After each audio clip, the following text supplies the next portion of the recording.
À Bobo-Dioulasso, c'est une importante saisie qui a été effectuée par les équipes du service régional de la police judiciaire.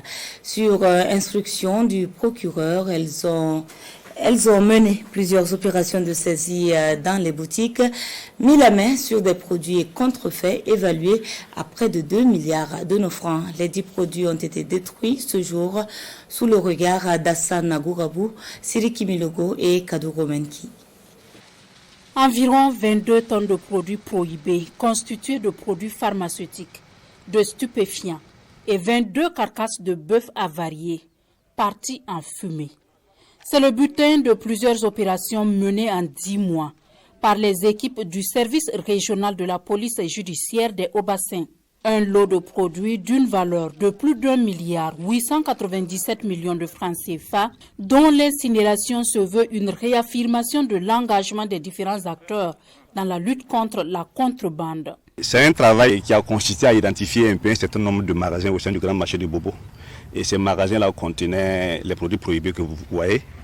Et nous avons mené l'opération avec beaucoup de patience parce que c'est un phénomène qui bénéficie de beaucoup de complicité. Et quand on sait que la contrebande est l'un des phénomènes qui fragilise nos unités industrielles et nuit à la santé animale et humaine, c'est un véritable coup de maître que les acteurs engagés dans ce combat viennent de réaliser. C'est la mise en circulation, la mise en vente, l'importation des produits prohibés qui sont réprimés par les dispositions de l'article 358-18 du Code pénal qui prévoit une peine d'emprisonnement de 1 an à 10 ans et d'une amende du quadruple, c'est-à-dire qu'on multiplie l'amende 4 fois la valeur du produit mis à la consommation des citoyens.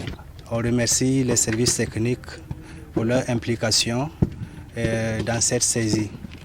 En effet, si tous ces produits étaient effectivement consommés par la population, cette population sera exposée à beaucoup de maladies. Selon le premier responsable du service régional de la police judiciaire, cette opération a été une réussite grâce à la collaboration de la population. Une collaboration qu'il espère voir renforcée en vue d'engranger plus de victoires dans ce combat contre la contrebande.